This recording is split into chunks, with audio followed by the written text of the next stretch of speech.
evening and welcome to the London School of Economics. This is a great occasion for LSE and the Centre for Study of Global Governance. We have a real star-studded cast, and I'm not going to take too much of your time and move straight on. Energy crisis, resource scarcity, oil wars, and climate change. What can be left out of that sort of title? Anyway, I'm very glad that we have Mary Kaldor, Yahia Said, Nicholas Stern, and George Soros. They will talk for whatever time it is. There will be questions afterwards, and the whole event is being recorded. I'm enjoying to tell you that. Mary Kaldor is the co-director of the Centre for Study of Global Governance. She has done work on a variety of topics, including the arms trade, new wars, energy, and she has a distinguished record as both an activist in human rights as well as a great scholar. Mary Kaldor.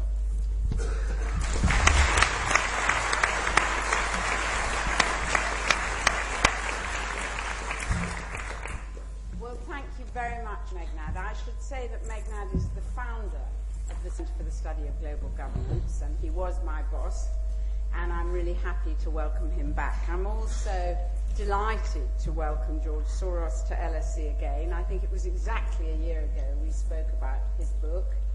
And, of course, and the size of the audience reflects the interest both in him and in the topic. And, of course, I'm very, very happy that we've got Nick Stern here. He's back at the LSE, which is wonderful for us, and as most of you will know, is the author of this brilliant report on the economics of climate change. There were really two inspirations for this meeting. One is the book, which there should be copies of lying around, on oil wars, which has had a very long gestation. I just want to tell you a little bit about it, because the origins of the book was that I got an invitation to the BP Christmas party. And the BP Christmas party at that time took place in the British Museum, in the room where the Elgin marbles are, and it was very, very nice. I was wandering around drinking delicious champagne and all sorts of things, and I didn't know a soul. So finally I went up to somebody with a big BP notice on his lapel and said, I don't know anybody and I don't know why I've been invited. And he said, well, we invited you because we've decided that BP is going to become a human rights company. So I thought, this is fascinating, and we should have a research project on what it means for an oil company to be a human rights company. And that's the origin of our project, which we sought independent funding for. We didn't want it to be funded by an oil company, so it was funded by the Ford Foundation and the Rockefeller Foundation. We did actually, BP did help us in one respect, which is that we had a conference when we'd completed our case studies, to which we invited oil executives to comment on our case studies, and they helped us with that. So we're going to talk about that. But the other, and it's partly as a result of our work on oil, that Yahia here became the director of Iraq Revenue Watch, which is part of the Open Society's Revenue Institute, which he and George Soros will talk about. And now he's going to be director of Middle East Revenue Watch, which will be based at the centre, so they're going to talk about that too. The second inspiration was actually George's book and his speech here last year, because in the last chapter of his book I was very taken with his chapter on energy crisis, that we need to think about the problem of how to secure oil supplies, the problem of climate change, and the problem of resource curse as a single interrelated problem, which we call energy crisis. This is something I've been giving a lot of thought to subsequently. It seemed to me very important insight. And this is really what I want to talk about a bit today. I mean, I think the problem is that energy security tends to be... Oh, sorry, am I not speaking? Is that better? I have to bend down a little bit to get into it. Energy security tends to be seen as a very traditional geopolitical problem. In fact, you hear terms like the Great Game or the Scramble for Africa. If you read the summit communique of the last NATO meeting, it talks in a very traditional way about how we're going to secure our oil supplies from disruption by a possible threat. So it's seen as a problem for the West, and it's seen as a traditional geopolitical problem. On the other hand, climate change is seen as a global problem, something that's a problem for all of us, but it tends to be seen as a technical problem. I think that's what's so important about what Nick Stern has done, is that he's drawn our attention to the fact that it's an economic problem as well as a technical problem. But I think what we want to do is to draw attention to the fact that it's not just an economic or a technical problem, it's also a political and social problem. And then finally, the resource curse, which refers to the political and economic effects of dependence on oil rents, on oil revenues in producer countries.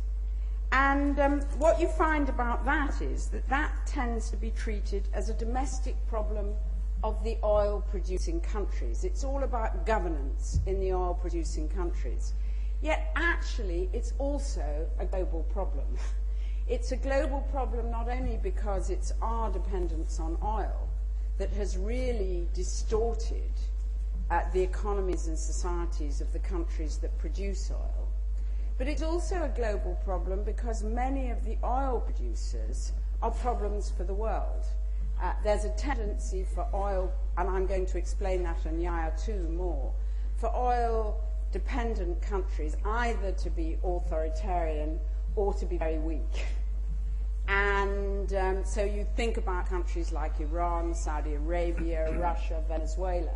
They are part of our global problem. So the kind of conclusion that we reach is that we need to treat all of these problems together. We need to treat them as global problems, and we need to treat them as political and social problems as well as technical problems. And I think one very obvious connection between all three problems is that they have the same solution. And the solution is reducing the oil dependence. That's the solution to all of these three problems. But our argument, and that's in a way the argument that we develop in the Oil Wars book, is how to achieve that depends not only on a global cooperative approach, but also on a political approach, and we have to really think about how to do it. And if you like, what we're doing today is setting out not so much our answers, but our questions, our research agenda for what we have to start thinking about. So our idea really is to reconceptualize energy security not as a geopolitical threat, the threat that, say, Russia will disrupt. Russia will use our dependence on Russian oil as a political lever in Europe. That's the way it's traditionally conceived. But rather as the way in which global political risks, the risks of conflict, the risks of authoritarianism, are associated with these three interrelated issues. And what I want to do now is just draw your attention to two challenges. One is the challenge of resource conflict. There is a lot of discussion now about the way in which climate change might be associated with resource conflicts. In a recent speech, the former Foreign Secretary Margaret Beckett said that Darfur is the first climate change conflict. Now, I actually think that this is a bit simplistic. Resource shortage can lead to both cooperation and conflict. If you take the example of tsunami, which we don't know whether, I mean, probably it was not caused by climate change, but it was the kind of natural disaster that we can expect more of in future.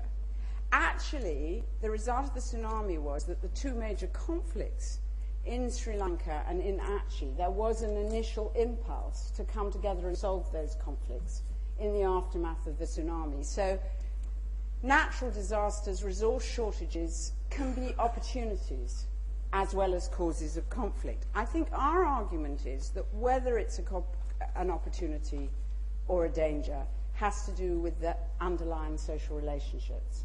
And that's where the second point comes in, which is really the theme of our book, which is the resource curse, the nature of the resource curse, and what it means for social relations in producing countries. Briefly, for those who are not familiar with it, let me say very briefly what people mean when they say resource curse. And Yahia and I think George Soros are going to develop this further. The fall of the Spanish Empire is often attributed to the resource curse. The Spaniards started increasing their income from gold, and this led to the decay of the rest of the economy. A term that's often used by economists is Dutch disease. As you increase your revenue from oil, the exchange rate appreciates, and your other manufacturing or agricultural sector, which depends on exports, decline. But actually, economists have thought of lots of tools for dealing with this problem. And the real issue is, why don't oil states deal with the problem? And that, I think, has to do with the political nature of the resource curse. And this is where our Oil Wars book comes in. I mean, one of the very interesting things that have come out of statistical studies is that there is a very strong correlation between oil dependence and conflict. You can't find the same correlation between resource dependence in general, but it is with oil dependence. And our argument is about why this is so. Fundamentally, oil-dependent states are rentier states. They're states that depend on oil revenue rather than taxation. They don't require a social contract with their citizens to survive. And what you find is that when oil rents are high, you get states which survive on a combination of patronage, distributing funds to loyal networks, of repression, and a sort of nationalist rhetoric. Typical in that way would be Russia, Iran, Venezuela. But at a certain point, competition for patronage tends to surpass the available rents. And at that point, the networks start competing, and you degenerate into a kind of sectarian conflict. The networks often involve a combination of oil traders, enterprise managers, and ethnic and religious extremists. And eventually, it can degenerate into a kind of predatory political economy, in which people gain access to the oil rents through fighting, and they finance their fighting through oil rents. And this is what emerged very strongly from all of our case studies. I'm not going to tell you all about all of them, but for instance, in Colombia, it was absolutely fascinating the way different warring factions use different mechanisms for access to oil rent, from blowing up pipelines to taking oil workers hostage to controlling municipalities where oil was based, a whole lot of, through smuggling, all these different mechanisms operate. In Nigeria, we found, in the Nigerian Delta, that this sort of rent-seeking culture then eventually co-opts civil society and even make those who are opposed to this kind of culture somehow accomplices. So oil wars, and this is where I'm going to end, really. And oil wars of this kind are really the main risk, it seems to me, the biggest risk associated with the energy crisis.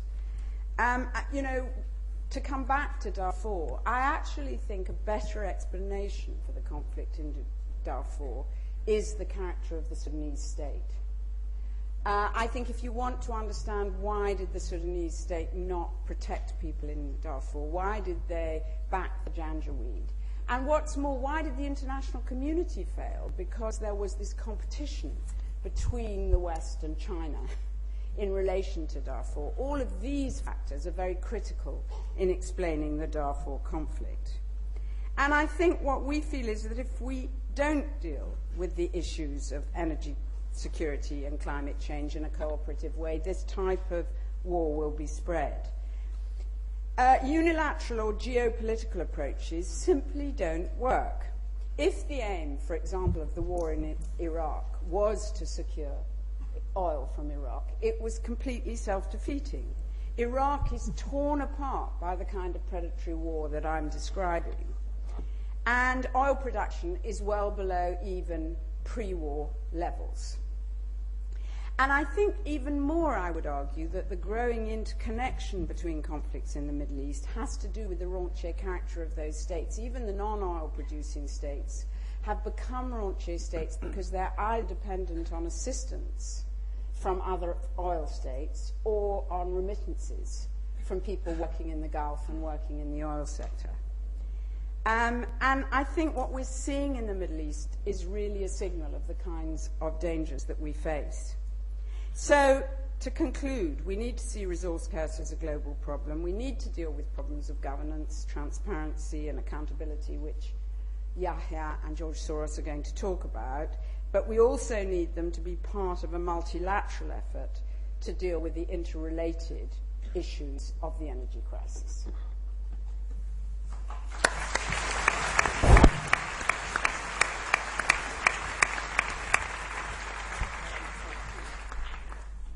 Thank you, Mary. The next speaker is Nicholas Stern, who has done many things in his distinguished academic and non-academic career. He has taught at Warwick and, of course, at LSE as a professor, then advised the EBRD and the World Bank as chief economist. Then he came back and became part of the Permanent Civil Service, head of the Economic Service of the government. Wrote the Africa report, although he will deny that, and of course he's most famous for his latest contribution on the climate change. Nick is a man of a variety of talents and great interest. The name Stern Report belies the fact that the man himself is an absolute pussycat. That doesn't prevent him from having sharp analytical claws. Next turn.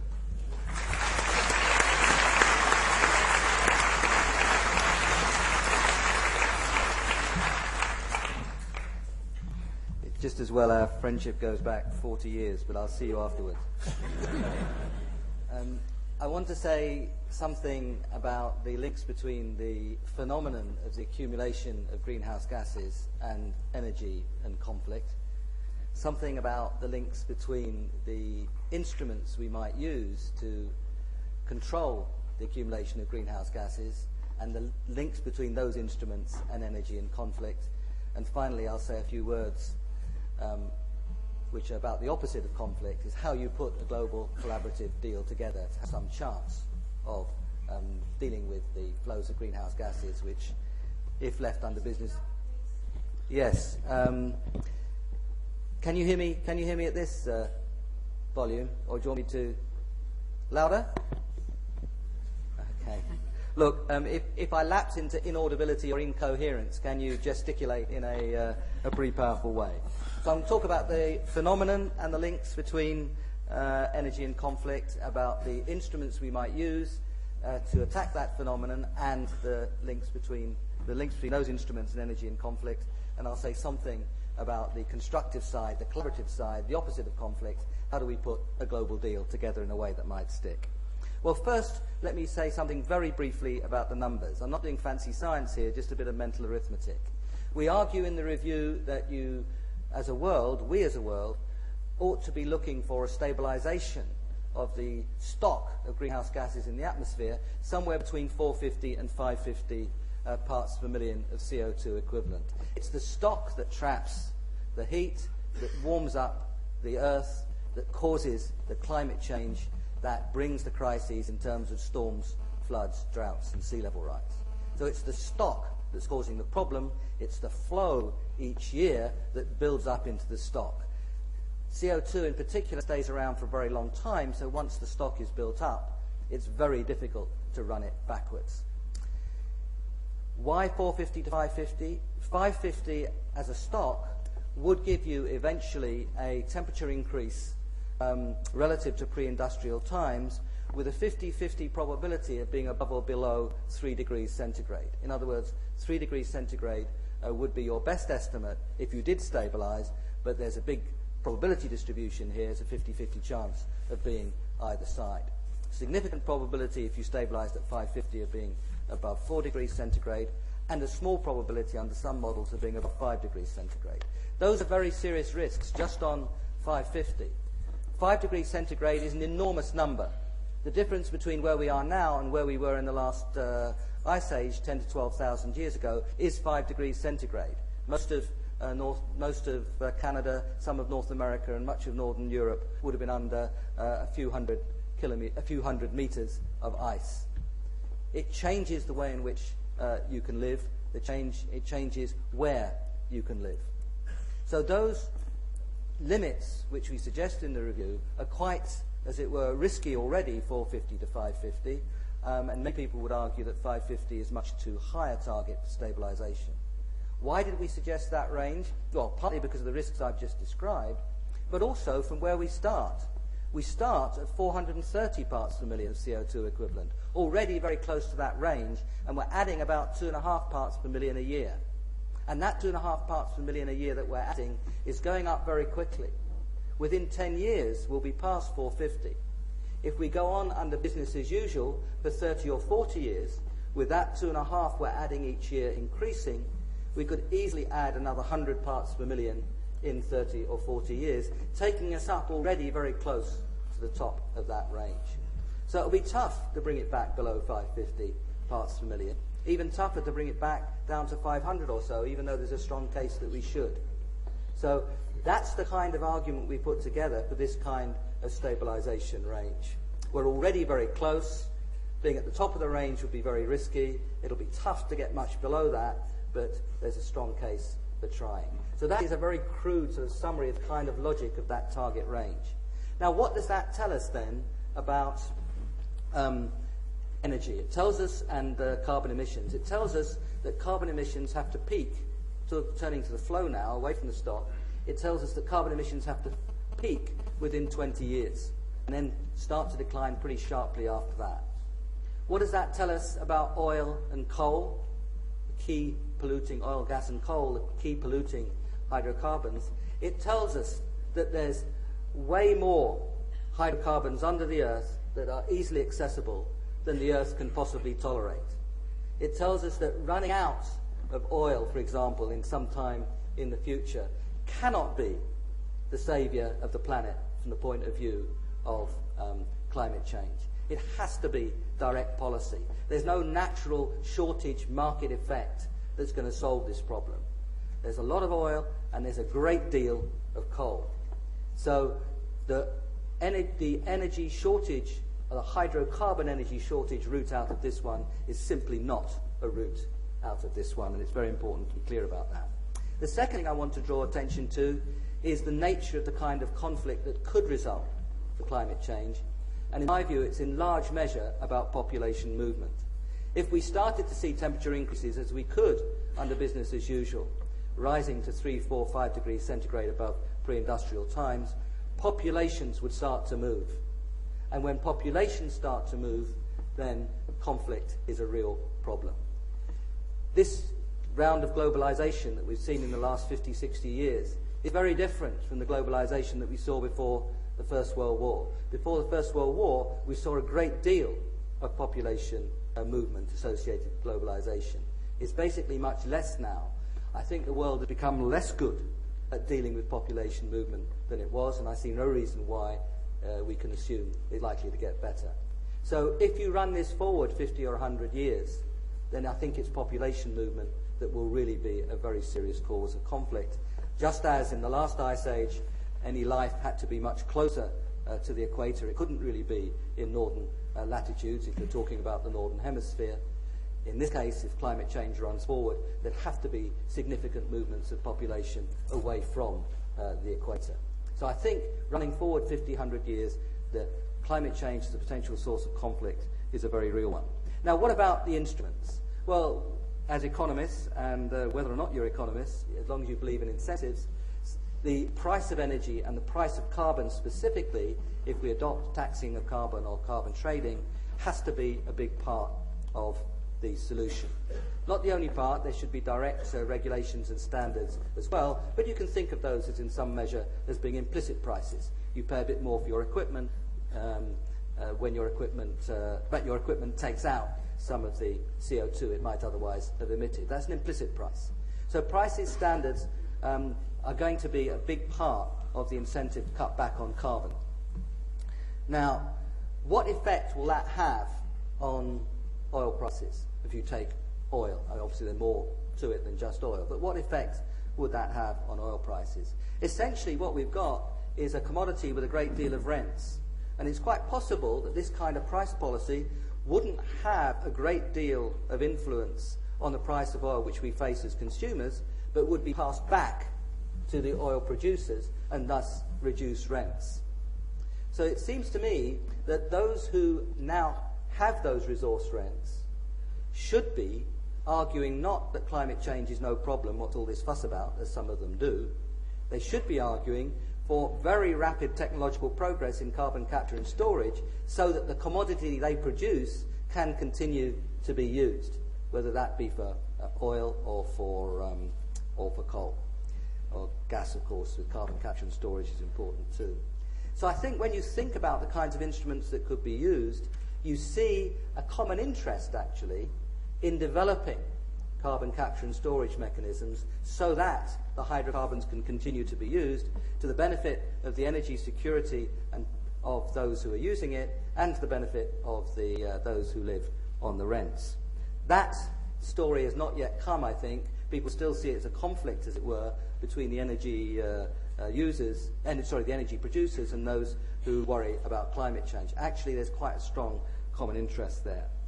There are other possible conflicts, though, as well. There are possible conflicts for land between biofuels and other uses of that land, for example, for food and forests. That's why I think it's so important that we move to the second generation of biofuels, crops essentially that can grow on marginal land which is hardly used in, for example, in southern Africa or around the Sahara or in Central Asia. And if we develop these crops that can grow on much rougher land, whether it be biodiesel in the form of jatropha or switchgrass and the use of that kind of product for cellulosic ethanol, if we can't develop those second generation biofuels, then I think we will have a genuine conflict if we go intensively for biofuels between food and energy. But I don't think we have to have that conflict if we push strongly for this second generation of biofuels.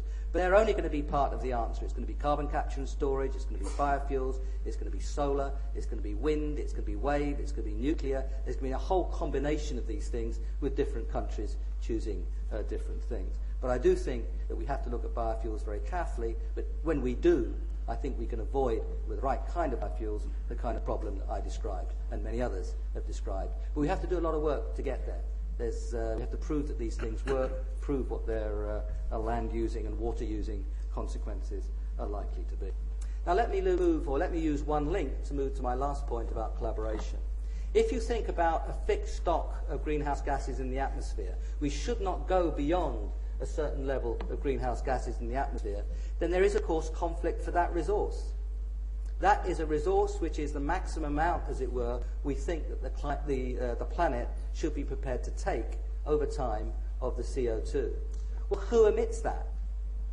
So there's a potential conflict between those who say are poor countries trying to grow and those are rich countries who've already filled up or close to filled up the atmosphere with the stock that it can stand.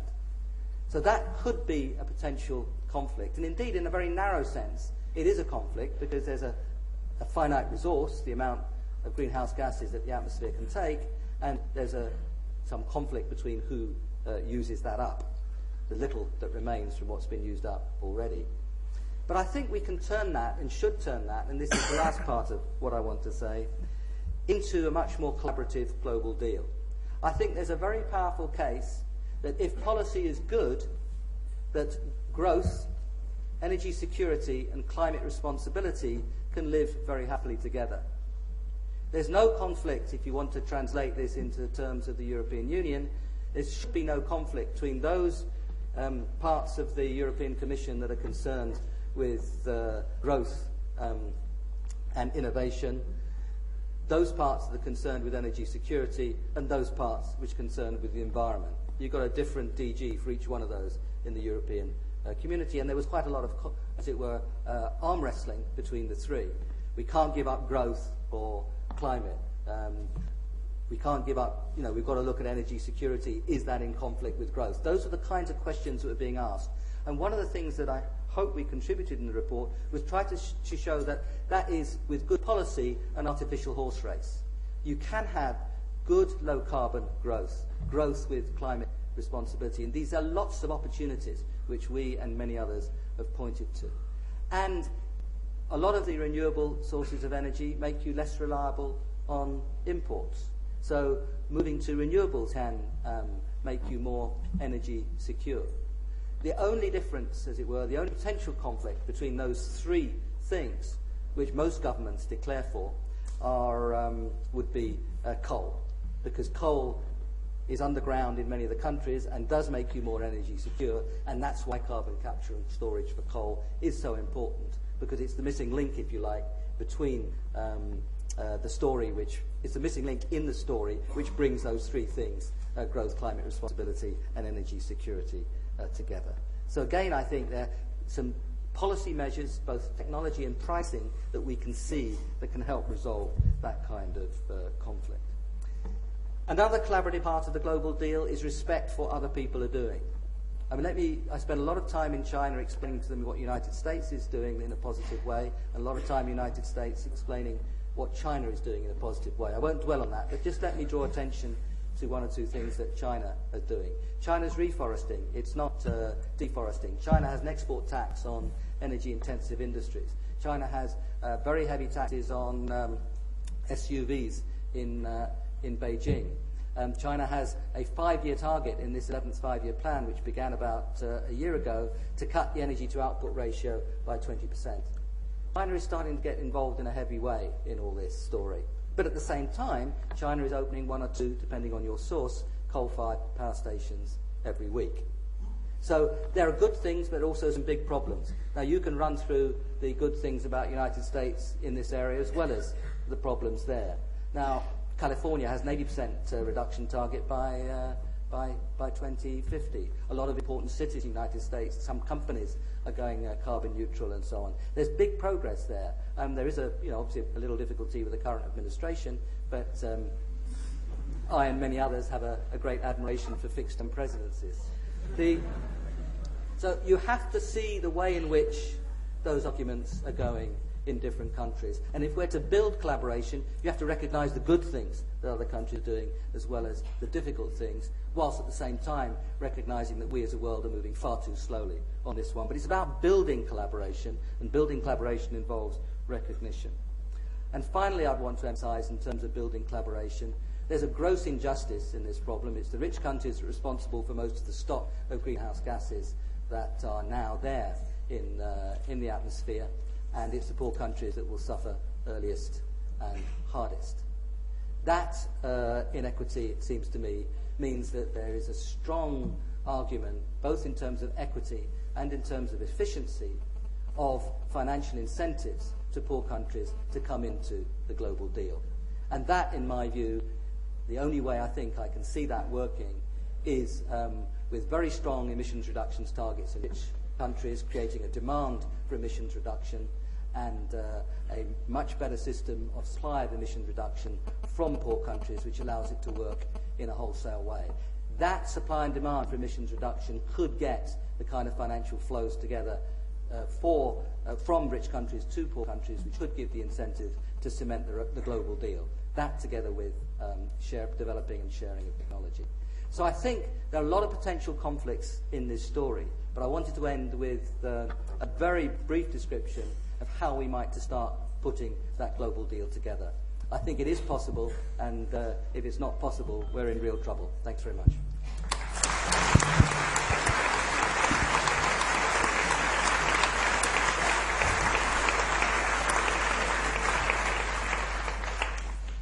I forgot to add that Nick is now the I.G. Patel Professor of Economics at LSE, and he'll head the India Observatory.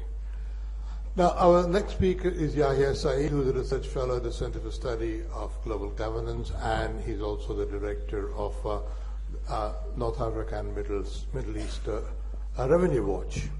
Yahia's family left Iraq in 1979 when Saddam came to power, and Yahia has a distinction of having contributed to a minority rights group report about what will happen in Iraq after the fall of Saddam before March 2003. He predicted more or less in very good detail all the various sectarian conflicts and score settling and things like that which are going to happen. The problem with social science is not that social scientists can't predict. The problem is that nobody takes it seriously. But Yahia Said, thank you.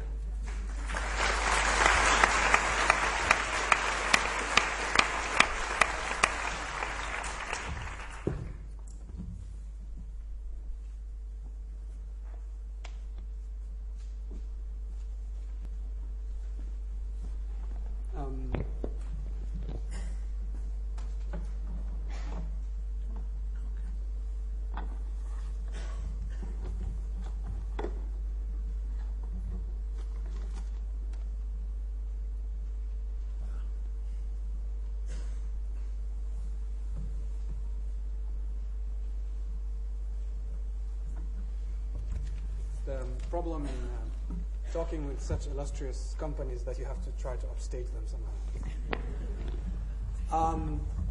Can you get closer to the mic? Yes, I'm going to try to speak about the two occasions for this event, which is the publication of the Oil Wars book, as well as the project of on energy security in the Middle East that we will be managed jointly by. I think you have to bend down, unfortunately. You have to bend down. You like a chair, you can sit down. You're so tall. Yeah, I'm going to speak about the two occasions for this event, the Oil Wars book, the publication finally of the Oil Wars book, and the project on energy security in the Middle East that we plan to launch here together with the Revenue Watch Institute. I think to speak about energy security, the best illustration for speaking about energy security in the Middle East is the picture in front of you. The red line was drawn by a certain gentleman called Galust Gulbenkian. It was drawn in 1928, and it essentially delineates the concession area for the Turkish Petroleum Company, which was a joint venture of the predecessors of BP, Shell, Exxon, and Total. And this was that was the basis, really, for the process of state formation that took place in that region in the following years. Many of the nations in that region, the modern nation states that were created in that region, were in essence vehicles for contracting and for getting the oil out. So are all the conflicts in the region and the wars and the problems that we face in the Middle East, are they all about oil? This is a very popular perception. I had the opportunity to work over the last year with Iraqi experts and officials on the drafting of the oil law. As it happens, that law is a step forward for the Iraqi political process. It has very strong transparency provisions and accountability provisions. It moves away from the out-of-control decentralization envisioned in the Constitution, and sets the stage for a more coherent management of the oil sector for the benefit of all Iraqis. I was very proud of that achievement, and I called my mother, who is a bona fide Iraqi nationalist, to tell her about that. And she told me, it's a horrible law. It gives all the oil to the multinational oil companies. And I said, no, there's nothing in the law to support that. There's absolutely nothing to support that. Did you read it? I don't need to read it. Any law passed under the American occupation in Iraq is bound to give the oil to the Americans, because this is what the war was all about. Now, this is not a ridiculous argument. This is actually a very strong argument, and most of the reaction to the Iraqi oil law since it saw the light in February was like that. And it was amazing the consensus around that position. Now, the war in Iraq was probably about oil, but it could not be reduced simply to an American attempt to control the Iraqi territory or to establish a puppet regime in Iraq that will hand over the oil. The relationship is much more complex, and this is what we try to explore in the Oil War book. There are many ways and many channels through which oil can influence conflict. And Mary touched on some of them. I'll try to touch on some of the others. Now, first, before I go to that, why is this important? Why is it important to move on from a sort of a simplistic view on the nature of resource conflict? As it happens, at this geopolitical view about resource conflict, which is shared both by opponents of the war and by proponents of it. At the end of the day, this U.S. administration does share some of the positions, as the Cheney Energy Task Force indicated, of trying to secure supplies of oil through force if necessary. The problem with this approach is that it exacerbates conflict and it reduces the security of oil supplies. As Mary indicated, Iraq has been out of the market, and indeed Iraq has been discounted as an oil producer in oil prices today. There's no one is counting on the continuation or the growth of Iraqi oil supplies. Iraq is considered to be an irrelevant producer at the point, although it controls a significant proportion of the world's remaining oil reserves. So this approach, this geopolitical approach, has consequences, and it has dire consequences for stability of oil supplies and the stability of states in the oil region.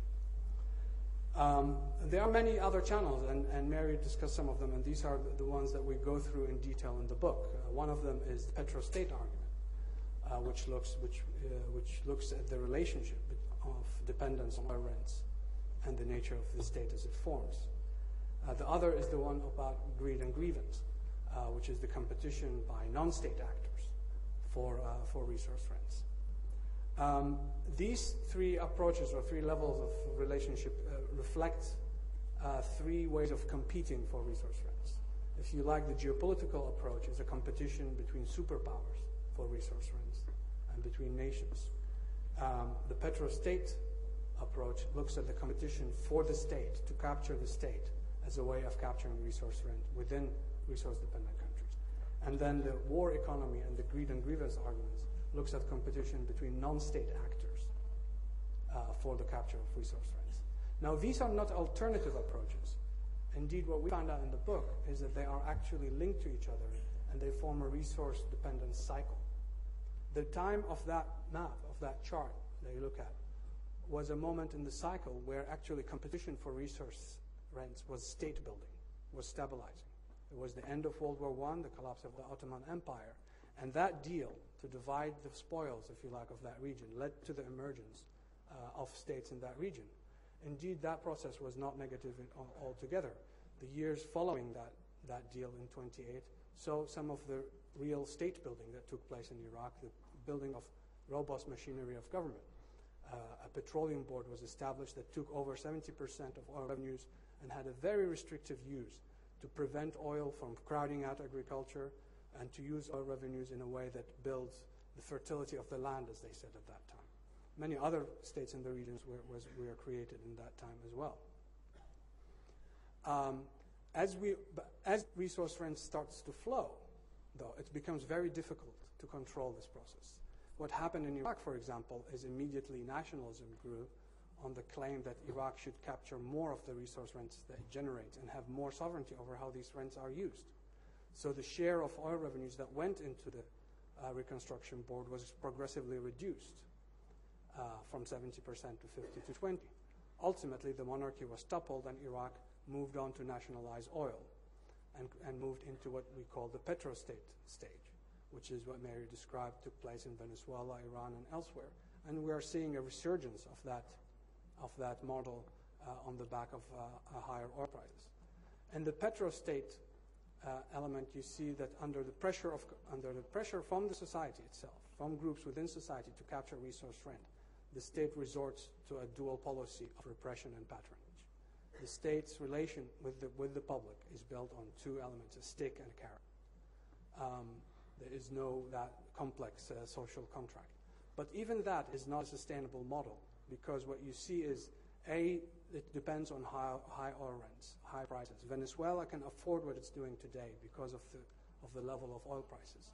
Iran, even with a high level of oil prices, is barely managing to sustain social peace, as we see from the oil and gas riots. So the petrostate model becomes less sustainable. It also becomes less sustainable under globalization, because it's much more difficult to sustain an authoritarian regime. And the margin of freedom for state action in the economic area particularly becomes smaller and smaller. So what you have is these countries, states, lapsing into the predatory stage and into the state collapse stage. And the predatory stage is when you get these senile states. Iraq, on the eve of the war in 2003, was a particularly senile state. The ideology has been stripped down. There is not enough resources for patronage or for repression, and the state is barely holding together on the basis of the past construction.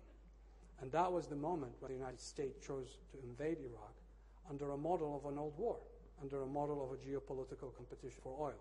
That was the moment when the United States thought it could invade, topple the dictator, the rest of the state remains intact, put somebody else on top, and the flow of oil rents and the flow of the oil continues to keep on. But what happened is you had state collapse. And this is the situation we're having now. We had situations of state collapse in many oil-dependent states and close to state collapse. Even Algeria flirted briefly with that situation in the 80s and 90s. Angola, large swaths of Russia in the early 90s, particularly Chechnya, which we look at in this book. Now, what is interesting, though, about oil is that it also plays a mitigating role in conflict. And what we have seen since the 90s is that many countries have stepped back from the brink, have stepped back from the situation of state collapse. And that has something to do with the nature of oil and the need to extract those rents. There is a need, as opposed to other resources, that could be extracted in complete lawlessness and in complete collapse of state authorities, such as diamonds, for example. Oil needs a modicum of a rule of law. It's a long-term investment. It's a large investment. You need someone to sign a contract with. This is why, for example, this is part of the reason why many of the states on this map were created. They were created so that companies could have a party to get a concession from. And this is why you kept a modicum of state existence in many of these oil countries to keep the oil flowing. In the case of countries like Azerbaijan, you need a coordination with many countries, Azerbaijan, Georgia, Turkey, to get the oil out. So there's an incentive for stability, for a minimum state of order to keep the oil rents and oil flowing. Some of the efforts you see in Iraq today, the oil law I was referring to, some of the progress being done on constitutional review, is part of that process. It's a process of trying to step back from the brink, because if things continue to go on as they are now, there will be zero oil rent. There will be no oil flowing. And so the same factors that conspired to destroy the state are conspiring to try to put Humpty together again. Now, of course, we can go ad nauseum into that cycle, which is all very painful. And so, what are the options and what are the ways to get out of this? And Mary alluded to some of and Mary and Nicholas and the other speakers alluded to some of the collaborative approaches, the holistic approaches, trying to look on those dynamics within the context of globalization and climate change. Of course, what is most important inside these countries is to try to build constituencies, sustained constituencies that will opt for better policies, that will hold the governments to account. And that's part of the work that the Revenue Watch Network tries to do, and this is part of the work that we're trying to explore in the Middle East. Now, so far, and George will speak more about the role of the Revenue Watch and the importance of transparency and accountability in preventing this seemingly inevitable curse. That movement that has seen dramatic growth over the last 10 years has been conspicuously absent in the Middle East. And there are many reasons for that. One of them is, of course, authoritarianism and the difficulty of having access to many of these countries. But there are also other reasons, and including the fact that many of the oil-producing countries in the Middle East are rich in capital. They don't believe that they need much from the outside world. There is no quid pro quo to be had. And so therefore it's very important to augment the message, to augment the approach in order to work in those countries. And indeed the region, the Gulf region, offers a unique examples and interesting examples of reform and development over the past years. There have clearly been a process of learning. There's clearly been a different approach to utilizing oil windfalls this time around from the boom of the 70s that needs to be looked at in a more serious way. But most importantly, we need to look at the issues of energy security from their perspective as well. They need to be able to see in the region the benefits of looking at energy security, of looking at climate change, of looking at transparency from their own interests as well as from the interest of the stability of oil markets worldwide. As Mary suggested, if we are all thinking about weaning the world off the addiction to oil, it's very important that this is linked with weaning the oil producers from their addiction to oil rents. Nicholas Stern spoke about the fact that carbon tax will reduce the rents accrued to oil-producing countries. If you speak to them, they will tell you that this is a diversion of those rents, that these are rents that are, instead of going to the oil producers, are going to the consumer nations. So there needs to be a collaborative framework to deal with that. Otherwise, it will be very difficult to engage those countries in this debate. Of course, there is no standstill on this. Abu Dhabi is currently involved through the Masdar Fund, together with other groups, with Credit Suisse and Consensus here in the UK, and investing in carbon capture and in new technologies. So there is efforts in the region going on to not only improve the use of oil revenues, but also to explore these issues. And these are some of the areas that we'll look at. But of course, at the core, the work in the region will be about looking at the relationship of globalization, conflict, and the resource curse in the context of the region, and trying to promote and build some of the coalitions and civil society groups that work for better governance of oil, and particularly for transparency and accountability in the management of oil revenues. Thank you.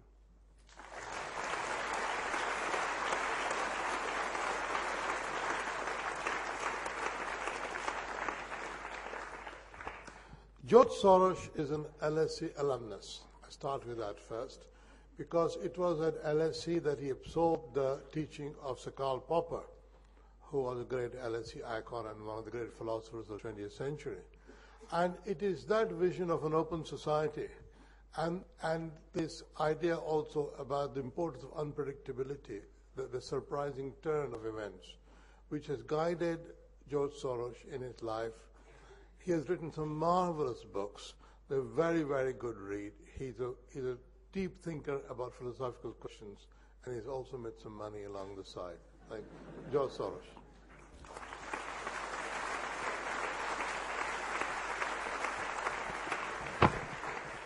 Well, in trying to discuss the global energy crisis, I think we have taken on too big a task. So I'll confine my remarks to where I've been personally involved. That is in trying to deal with the resource curse. And my involvement is really quite recent. It was started really in 2003, when one of the NGOs that we support, Global Witness, came up with an idea. Global Witness is a small think tank activist group. They were the ones who dealt with who exposed the diamond industry, the blood diamonds, which led to the Kimberley process. And they wanted to, their idea was to get the oil companies to disclose the payments they make to the various governments. Then those payments could be added together, and the governments could be held accountable for how they spend the money.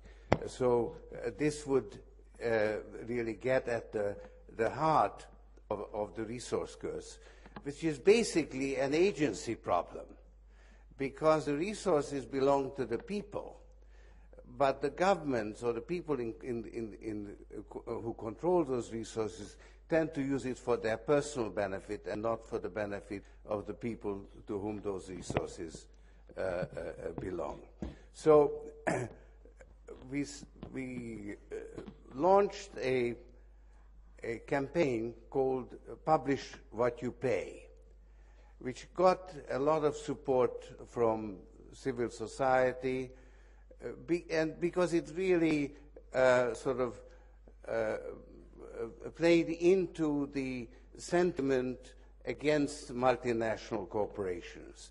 And the multinational corporations are very sensitive because they sell to the public. So there is a point of leverage for civil society.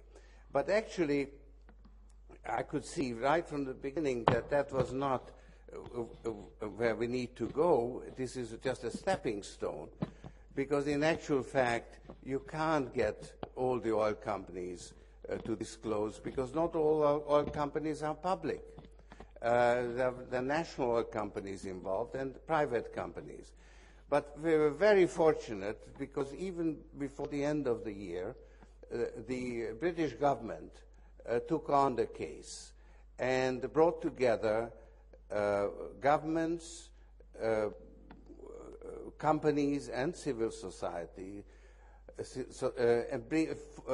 establishing something very, very easy to remember, wonderful, simple,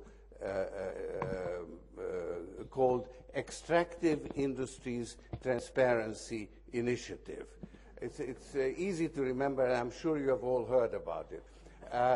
But actually, it has really produced some very interesting results, because it required oil companies to disclose, not just oil, all mining companies as well, the payments they make, and it required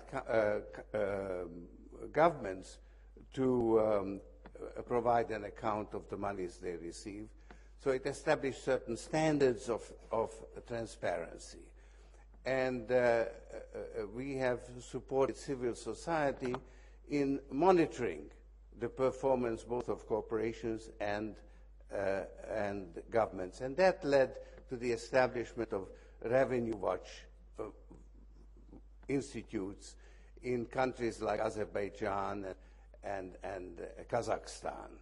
And for instance, in Kazakhstan, I think it was Global Witness or some other organization that established that there was a very large bank account in Geneva in the name of the president of Kazakhstan. And when that was disclosed, the president said, well, I'm holding this money for the country, and actually established an oil fund. So there is now an oil fund, and that money is in fact now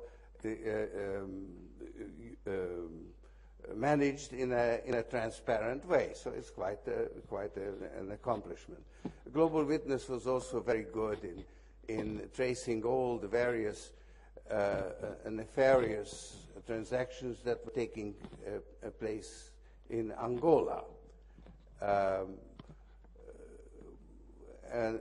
But perhaps the country where the greatest results were achieved was in Nigeria, where President Obasanjo, in his second term, when he was re-elected, made this a priority and brought back a Nigerian official of the World Bank to be the chief economics minister, and introduced transparency engaged accountants and auditors to look at the payments that the country receives, and there were some low-hanging fruit that could be picked in increasing those payments.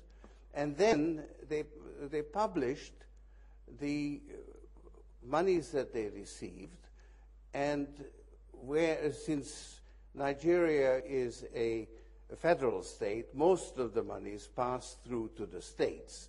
So what the various states and local governments received, and that the foundation published that in newspapers, so people could ask, where is the money? Because a lot of that money had disappeared. And so out of that came a number of impeachments of governors.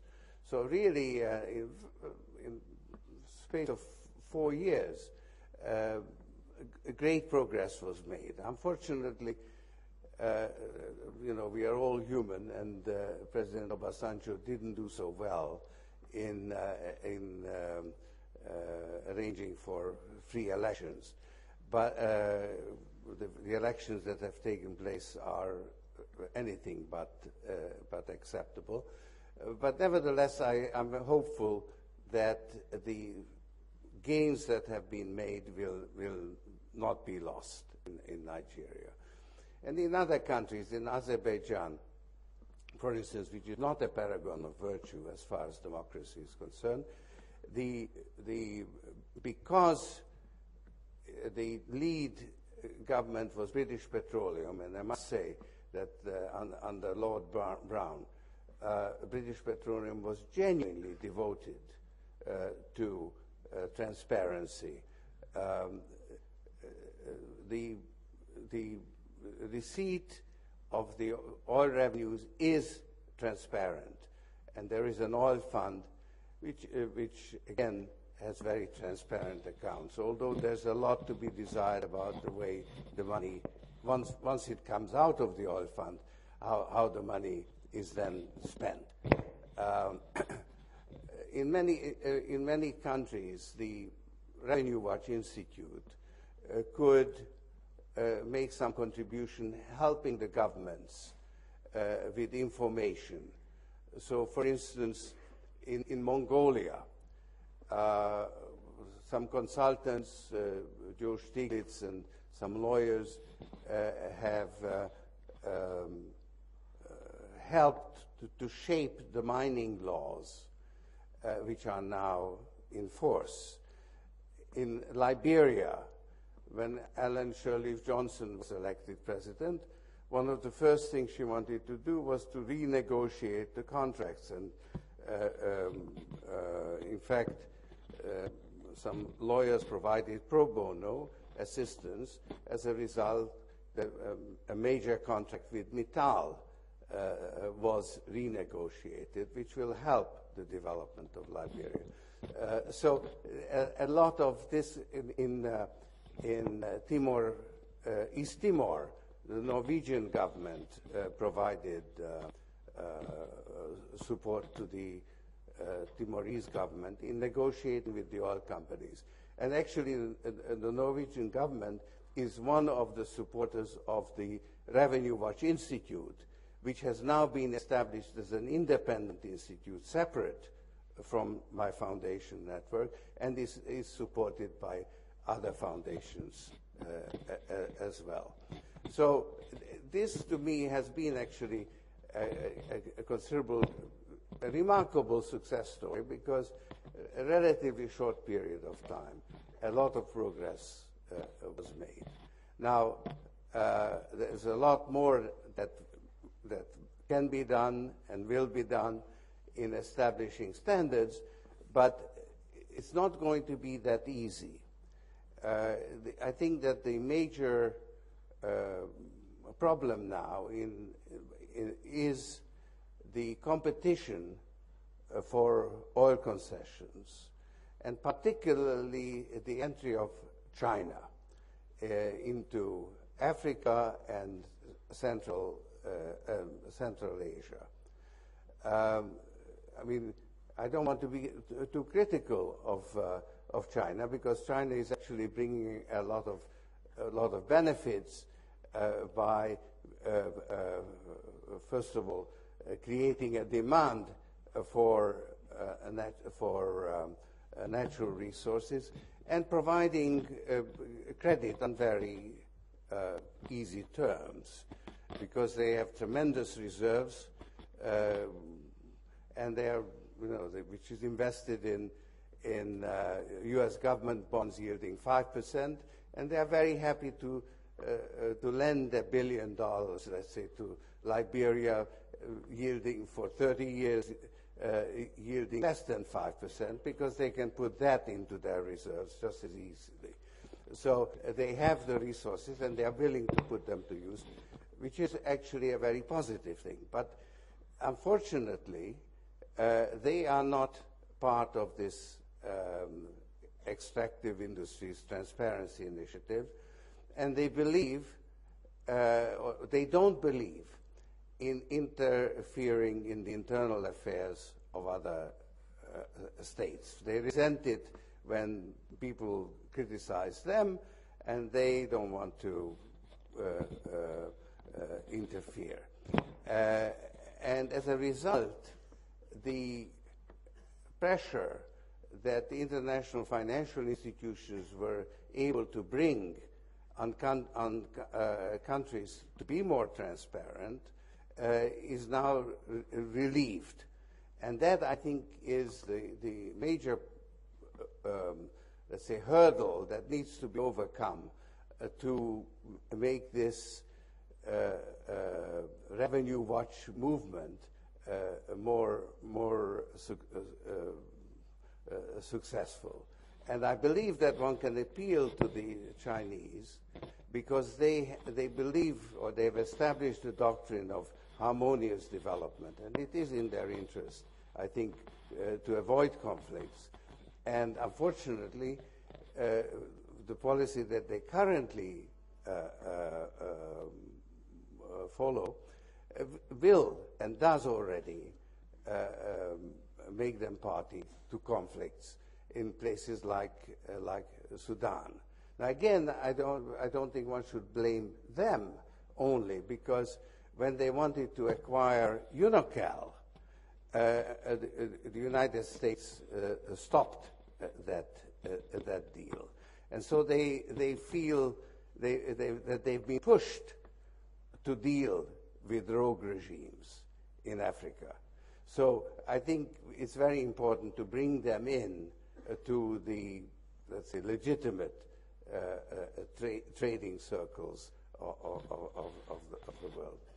So that's where we are on resource curves, and I say that happens to be one of the more positive aspects of the global crisis. I mean, it's one where most progress has been made. I can't resist to make one comment on global warming, where I think, I'm a relatively newcomer to that issue, but having looked at it, I think there is one problem that unless we deal with it very, very soon, all the other things we can do about global warming will not succeed. And that is the increasing use of coal for energy, for electricity generation. Because coal is the cheapest, and it's also the most attractive from the point of view of energy security, because China, India, and the United States have very large domestic resources. So as Nick Stern mentioned, China now completes 2 new electric power stations a week, if I'm correct in that. And those power stations, once they are built, will be producing, and will be difficult to shut them down, maybe for 40 years to come. So if we have to reach a peak in the next 20 years, every year that goes by, or every week that goes by, we are adding to that problem for the next 40 years. So that, I think, is the most urgent problem, and it's not getting the kind of attention that it needs. Thank you.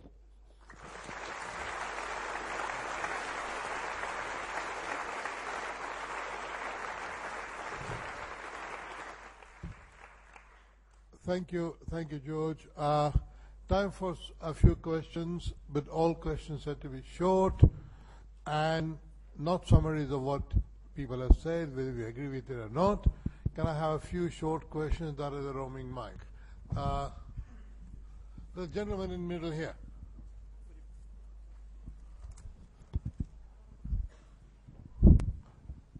My name is Caesar. I belong to LSE as well. First of all, I should like to say thank you to all the panel. Ask the question. Yes, I'm asking a question. My first question is to Mr. Nicholas. One question. The question is, who bears the cost of environmental cleanup, and what do member countries or businesses do in the same regard? Thank you. A gentleman there.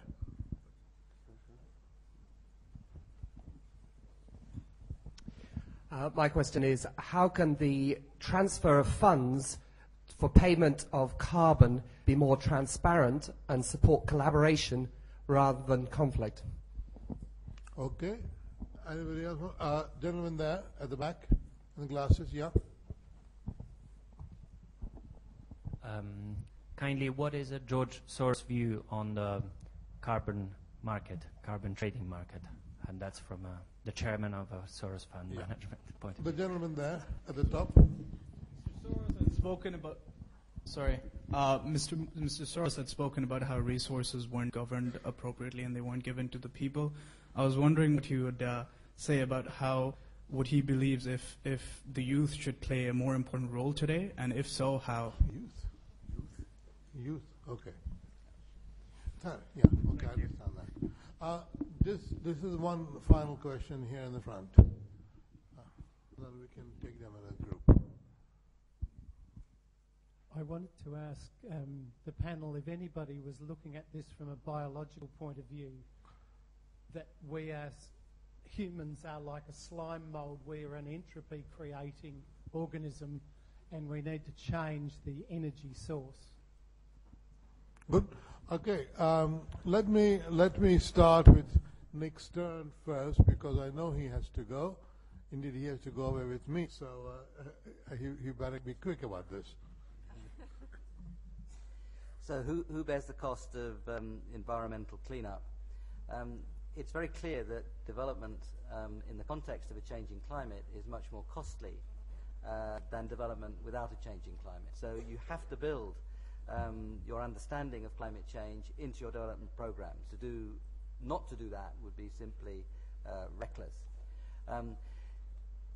If development is more expensive, as it will be, because you have to build your roads and your bridges and so on in a more robust way to withstand the higher frequency of droughts and floods and so on, just to give one example. Agriculture, of course, is under a lot of pressure as well from climate change. It becomes more expensive. There is a basic obligation, I think, on the rich countries who are responsible for most of the 70-75% of the stock of greenhouse gases that are in the atmosphere now. That responsibility, I think, for the past emissions carries with it a responsibility to help with the adaptation that's going to be necessary. In the report, I was very tempted, this is something that was not in the report, I was very tempted to say, well, when we thought as a world of a target appropriately of 0.7% of GDP as an appropriate level of aid from rich countries, that was in the context where we didn't understand that the environment, the climate was changing in the way that it currently is, and therefore we ought to add a bit to that. I and many others have spent the last 30 or 40 years asking for extra aid and making the arguments for extra aid, which I think are very powerful. In 2005, we got quite strong promises at Glen Eagles. In 2002, we got quite strong promises in Monterey. So instead of asking for more, we said, deliver on your promises. And if the rich countries do deliver on their promises, then I think that we could go a long way to promoting strong development, even in the context of climate change, provided, of course, we control the degree of climate change through the kinds of measures we were discussing earlier. So that, I think, is a key part of global deal. I've got in my pocket 8 or 9 points in the global deal. That is one of them, but I didn't go through all of them. The way in which carbon markets work, so the kind of transfer of funds that takes place, how do we make sure that that's transparent and works well, I think is a very important question. It's a market where the rich countries, if you think of that side of the market just for the moment to keep it concrete, where the rich countries allow firms in their boundaries to buy carbon reductions elsewhere. Now, they have to, if they're buying reductions elsewhere, be satisfied that those reductions are genuine reductions.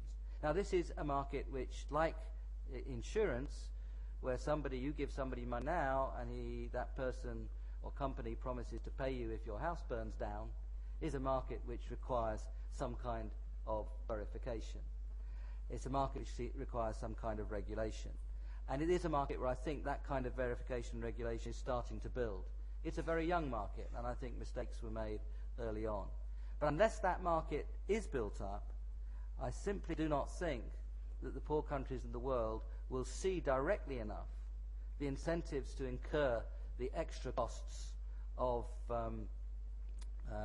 going for energy generation, which is carbon clean. With technical progress, the right kind of research, we hope that those costs will be driven down. But George Soros quite rightly emphasized carbon capture and storage for coal. Carbon capture and storage for coal will always be more expensive than not doing carbon capture and storage for coal. So we are going to need those kinds of incentives, so I think it's extremely important to build up the verification and regulation in those markets. In some cases it's quite easy. You can tell very clearly whether your coal-fired power station does have carbon capture and storage or not. Other kinds of verification are more complex and more difficult. But I do think that we're in the very early stages of building markets. Think of the way in which banking markets and insurance markets were built over hundreds of years. Those are markets where you exchange bits of paper with "I promise you" to X, Y, Z on them, and you need regulation and verification in those markets. And we have to build these markets very quickly. There has been, I was in Cambridge a week ago, and the guy who taught me quantum mechanics and special relativity is still around. He taught me that 40 years ago, and he gave me a long lecture on entropy in this kind of context. So there are people who are thinking that way. My own study of entropy is 40 years ago, and I don't have enough of it at my fingertips to really have used it for the report. I'm very interested in the story. What I don't believe is in an evolutionary approach. I know that wasn't exactly what you said, but I don't believe in an evolutionary biological approach to this one.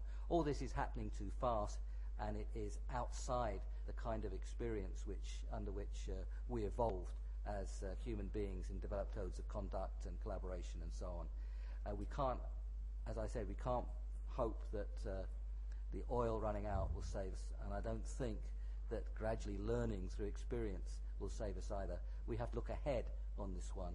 We have to anticipate because of this flow-stop process. By the time that Bangladesh is up to its neck in water, it'll be very difficult to turn this whole process back, because it will be the stock already in there of greenhouse gases that will stay there and keep the problem going. So there isn't an evolutionary solution to this one. It has to be anticipation and collaboration.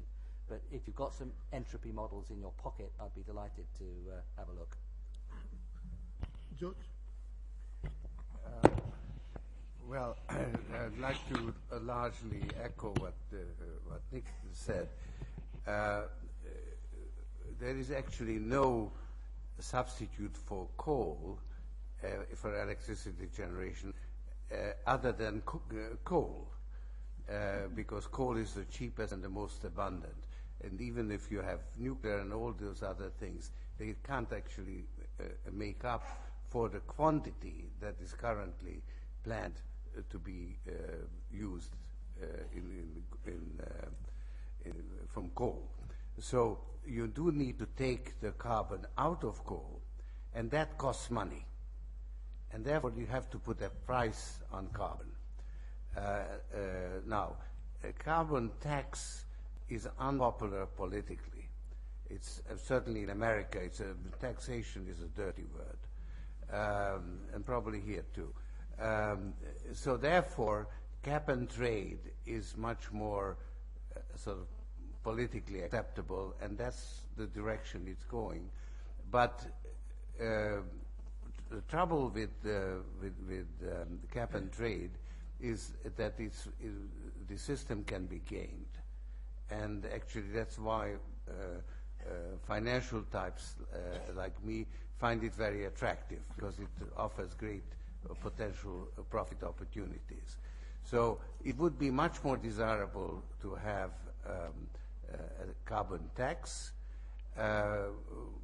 but it's much more likely that we'll end up with a cap and trade that can be actually converted into a tax by auctioning the licenses rather than distributing them free. Now, there was a question about payments in connection with carbon, I thought, but I should have mentioned in connection with the resource curse that one of the most promising areas is transparency on payments. And the recent experience in connection with terrorism, and now most recently with North Korea, shows that this is, and in Iran also, the financial sanctions have really been biting. So that's a very promising field to pursue in dealing with the resource curse. And as far as adaptation is concerned, I agree that it will be difficult to develop fins by the time Bangladesh is underwater. Okay. I have to apologize. I have to go. Mary Kaldor will take over the chairing of this meeting, and I'm going to take Nick's turn away with me. Thank you.